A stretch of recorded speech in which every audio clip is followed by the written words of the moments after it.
everyone. Thanks for joining in for our gardening series. And today we are talking about planting flowers. So we've already spoken about how to care for or plant vegetables, fruits and vegetables, how to not harvest, sorry, that is coming up. But we've actually spoken about how to prepare your land, what seedlings you need to look for. So if you haven't watched them, make sure you check our series before at the Healthy Way Vibes, and make sure you're commenting so we know your questions or anything like that, because we will have a recap at the end. Anyways, so I'm Fatima. I'm Fred. I'm John. Hi, I'm Cyrene. Excellent. So now with gardening flowers compared to fruits and vegetables, what's the one thing that we do need to know in the difference?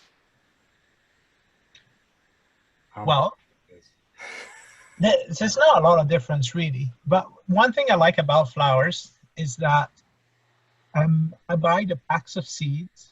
So flowers can be very cheap, but they can be very expensive as well. So I buy seeds of the flowers that I would like to see on my yard, and throughout the whole year, from I would say February, March, I start planting indoors until I would say October. I always have new flowers being planted because I alternate them on my yard. So I always have fresh flowers that I can transplant and let grow in the garden. I like to use, in my garden, I like height, like I said before with the vegetable. Same applies with flowers. I have the taller flowers in the back. And then let's say the sunflowers are very tall, they're very yellow. And then I put another flowers, like the peonies are quite lower. And then you've got like the daisies, and then you've got different steps. It looks like a ladder of colors. Yeah. You guys, I have two of my favorite flowers are orchids and calla lilies. Now, can I plant them together or? So orchids, they like heat. So orchids you want to keep in like a pot. So when it's cold, once it hits like say October, November, pull them inside, just because they don't like the cold. Whereas calla lilies, plant them in like in a larger pot because they grow wild, just like the mint we mentioned earlier. They grow wild. We have calla lilies and they're very low maintenance. They're beautiful, but they are the gift that keeps on giving. I have pulled out bulbs like there's no tomorrow. Every year I pull out like at least this many bulbs, but it multiplies. It just keeps multiplying. Like my whole garden has almost been taken over by calla lilies. So okay, I have a confession. Yeah. Last year, I bought some seeds for calla lilies, and I tried to put them outside in a bowl, and they died. So I don't know what I did wrong. I want to get it right this time, you guys. So you want to plant them into the soil. Usually, well, calla lilies, they're bulbs. They're not seeds. So you want to make sure that they're bulbs. Okay. And plant them about 6 feet under. Not 6 feet, 6 inches. 6 inches under. So then they actually grow nicely. So at the beginning, you'll want to water them. They need a lot of sun. So it needs to be on the sunniest part of your lawn. And then you don't need to water once they actually start sprouting. They just grow on their own.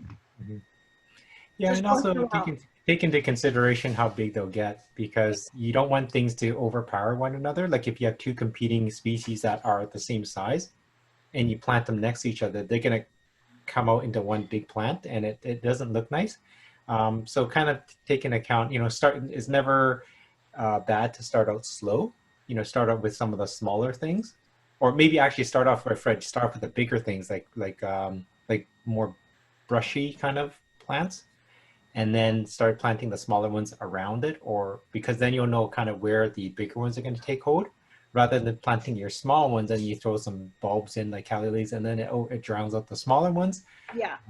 And also then you'll know kind of where to spread the colors as well. Like it's a learning lesson. Like I'm not a very good not a vegetable fruit gardener, but like plants, I'm not very good at them. So it's more just every year I try to just kind of experiment and say, hey, let's throw some of these purple ones over here and red ones over there and see how they turn out.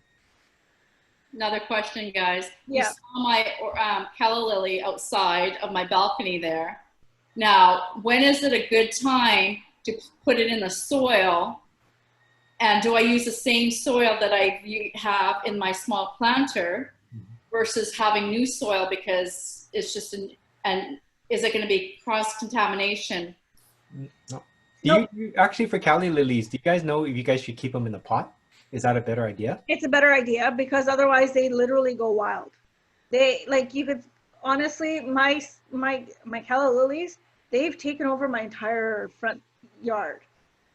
So like you want to keep them in a pot, and these things they grow really really high. Like I mean, come like July, August, my calla lilies are at least 4 feet high.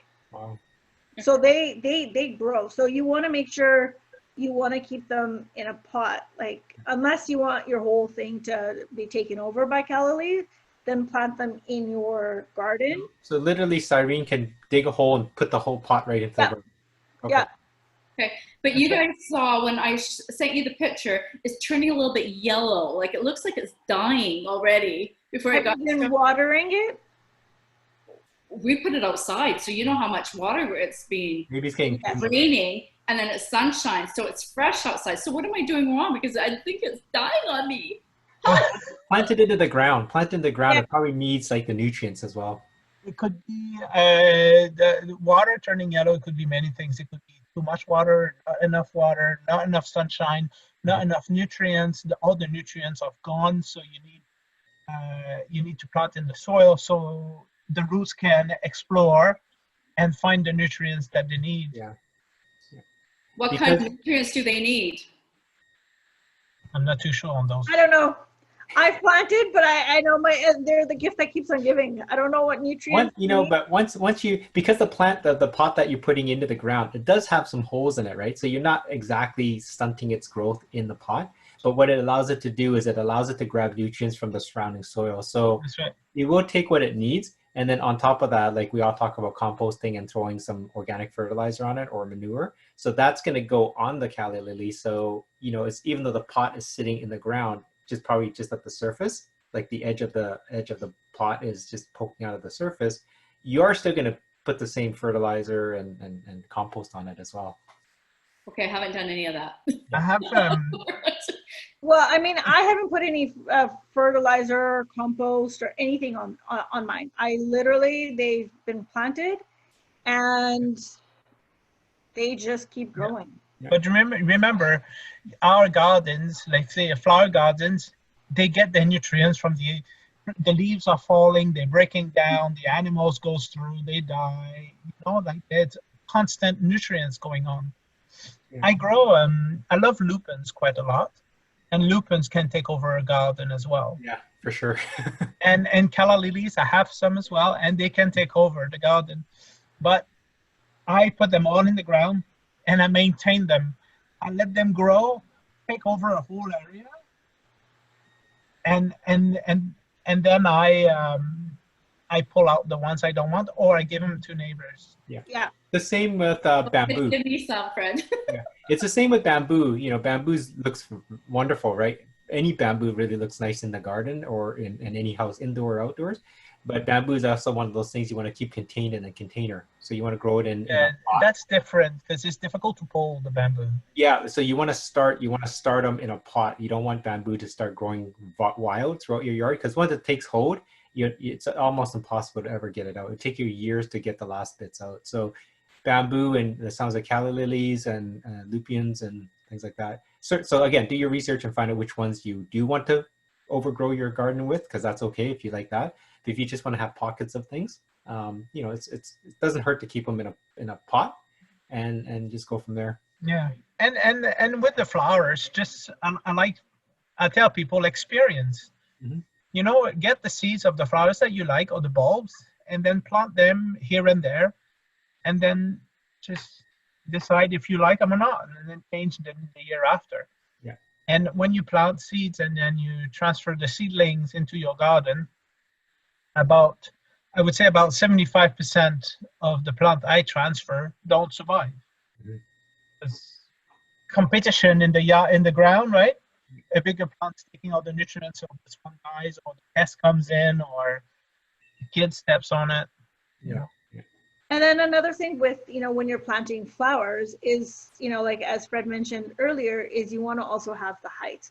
So you want to know which ones are growing higher. So your roses are going to go a lot higher, but at the bottom you could have, like a tulip that's not as high, Mhm. right? So it makes a nice bed around the bottom of the roses. Yeah. So again, even with your flower garden, you want to make sure you're also playing with heights and colors. Yeah. And then something that grows wild will choke a smaller plant. Yeah. So I will not put I won't put my pansies near the calla lilies because they're going to choke my pansies. Mhm. Whereas my pansies, I've put beside my roses because they're very low and my roses are much higher. So then it just, it's really nice. And so the way that I've done it, it's like I've got white, my calla lilies are white, and then I put a barrier with yellow flowers. They're almost like sunflowers and gerbers, but they're like the two, but they're in between the two. And then so they're yellow and purple, and then I've got purple and white irises growing. So then I've color blocked it that way, and then at the back I've got these pink bells growing. And then I've got another set of calla lilies in little pockets. With calla lilies, what I've noticed is the ones that are colorful, they actually don't last in the garden, in the ground too long. Those are more indoors. Mm. So anything that's like, if it's like a yellow calla lily, pink, purple, whatever, keep them in the pot because they won't do well in the garden itself. Yeah. I've done that and they die right away.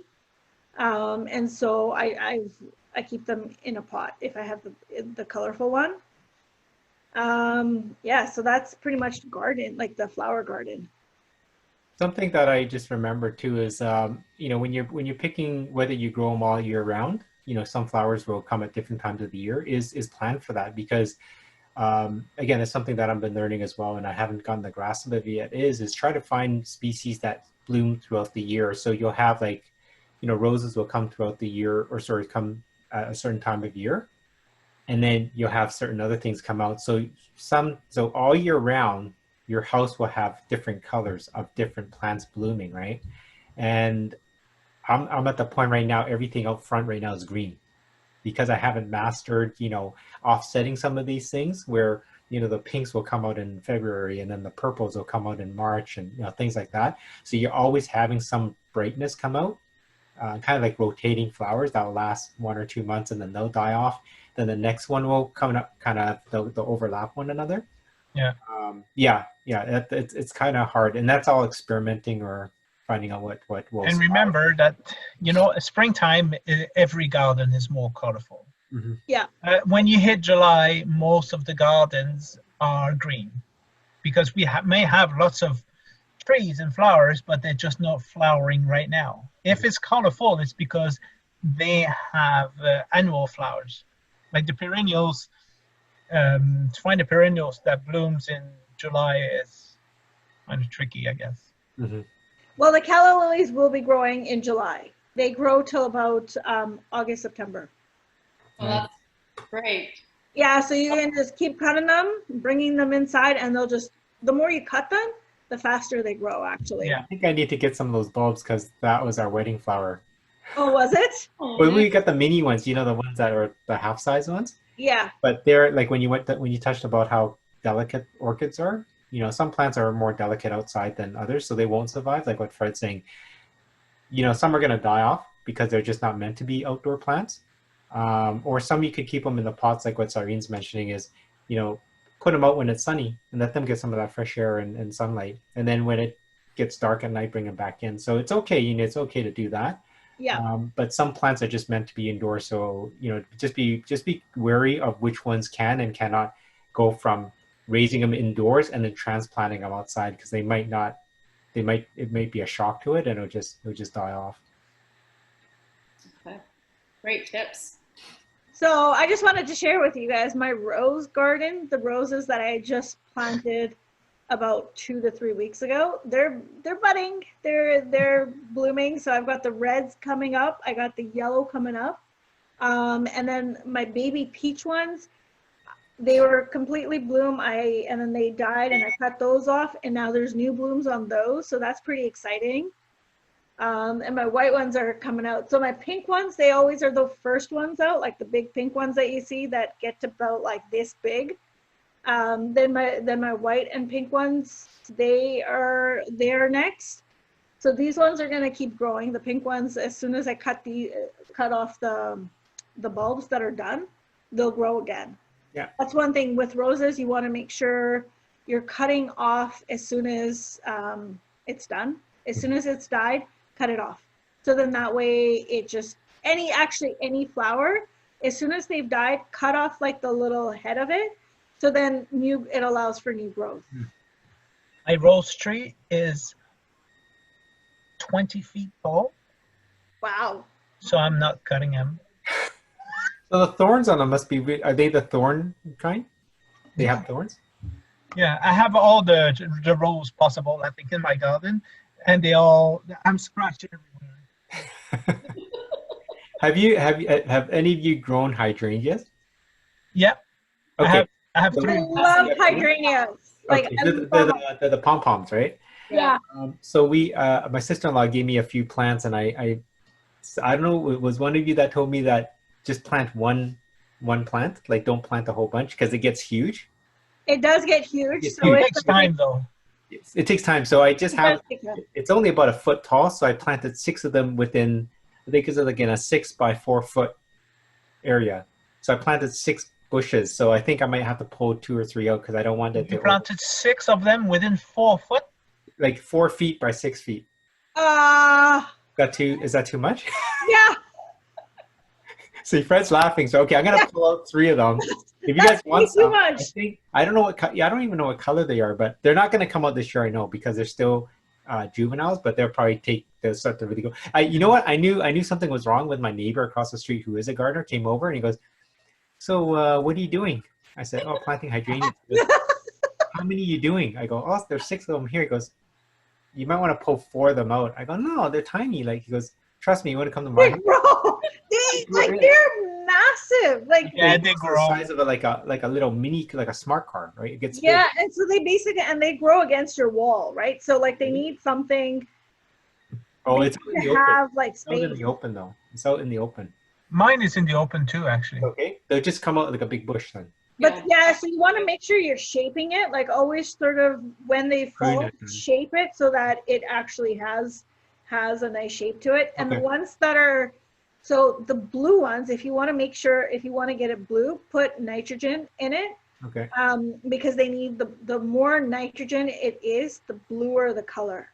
Well, I don't even know what color these are gonna be, so So, I mean, you've got like white, pink, and like blue, purple.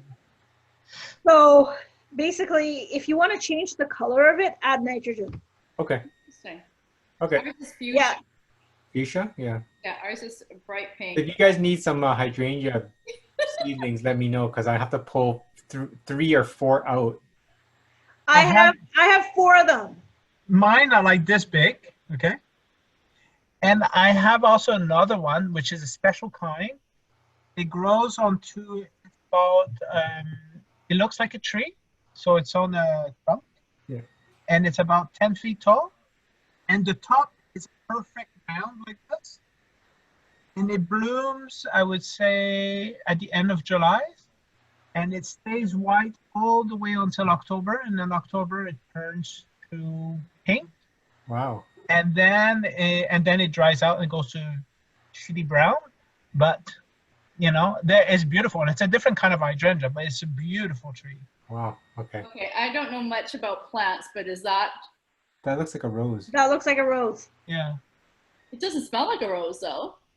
Some roses, they actually do smell and some don't. But yeah, that's definitely a rose. Mhm. Really? Yeah. I thought there were hydrangeas. Nope. Dandelion. No, Not at all. Not at all. Pom-poms. Yeah. Oh, okay. So let me tell you guys a story about hydrangeas. So I was teaching summer school. This was like in 2002 or 3, something like that. Yeah, 2002. So we taken the kids to, so it was basically, it was a school for newly arrived children from Afghanistan to get them all caught up on their grade level. So they had to go through, it was, like 9 to 3 every day for the kids, right? So we actually took the kids to a field trip. And so some of the boys decided that they were going to go pick hydrangeas. I kid you not, they probably picked like 10 heaps of hydrangeas, blue hydrangeas, and gave them all to me. These were like all like, boy, I'm like, what the hell? No other teacher got them. And there was one that had the biggest crush on me, and I knew that too. There was actually 2 of them. But between them, they managed to get all the boys to get like 10 heaps of hydrangeas for me. I'm like, okay, what am I supposed to do with them? So I gave them to the teachers. These things would never die. All you need is water. They need a lot of water, and they just keep blooming. You can have them inside, you can have them outside, and they just keep blooming. So that's why ever since then I've loved hydrangeas, just because they're so low maintenance and they're beautiful. Do they have to keep watching out on how they spread as well, like calla lilies, or they once you put one plant in, it would just kind of go from that, or do they keep They don't multiply. They just grow like wide and okay, that's okay. yeah. Yeah. And remember, when you cut them, let's say because I don't cut Deb does, but I don't cut my garden flowers. But if you cut the hydrangea, make sure you don't put it all on one side, because the following year you're gonna have a hole in your tree. So cut them evenly, like when you pick up one from there, one from there, one from there. Okay. Oh, okay. That's something to know. Any other questions about flowering gardens? I'm inspired, so it's all good. Or any last remarks on the flowering garden? Well, ask the store that you buy from. I mean, they're always there to help you. So when you do buy your seeds and seedling, they'll give you some good tips on how to have the best chance of getting these things to bloom, right? And then also what to expect later on, like a year or 2 down the road, so that you're not overwhelmed when this thing gets to like the size of a house. Yeah. Fair enough. Just have fun with it, and just get your hands dirty and seriously have fun, but just know what flowers grow wild and know which ones you can pair with one another, and then just experiment with your colors and whatever, and just have fun with it. You can always adapt, like you can always change it, right? But that's right, and just keep an eye on them, because it's good to have a look at your flowers every day or so, just to look how they're doing. Because I just went in my garden today and I had 2 new seedlings. Beautiful. They had flowers on it. They were about this big.